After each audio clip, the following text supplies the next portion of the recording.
The Moscow rush hour this morning was a rush away from terror. Desperate people trying to get away from the carnage caused, authorities say, by two female suicide bombers.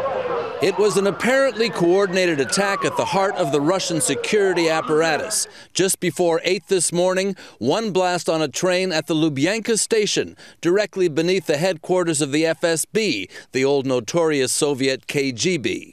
The second blast, about 45 minutes later, on another train at the busy Park Kulturi station.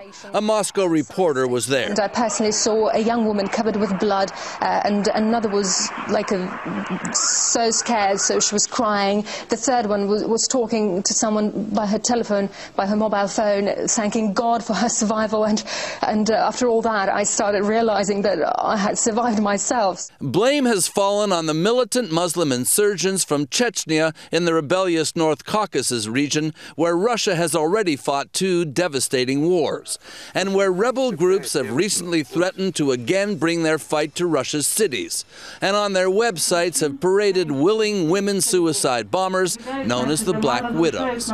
Russian leaders, including President Dmitry Medvedev, vowed again to defeat the terrorists.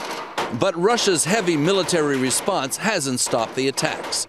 A Moscow theater audience was taken hostage, and more than 100 of them died, along with the rebels, in the rescue attempt. In the most terrible attack, more than 300 died, most of them children, at a school siege in the North Caucasus town of Beslan.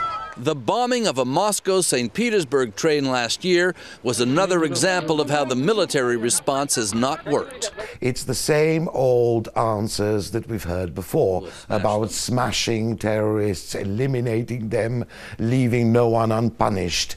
The kind of arguments which are understandable in the level of frustration at the moment, but do nothing in the long term. Remarkably, the bombed subway stations were open for business again later today. The Russian leadership has long maintained that its war in the North Caucasus is over. It isn't. Katie? Mark Phillips. Mark, thanks very much for that report.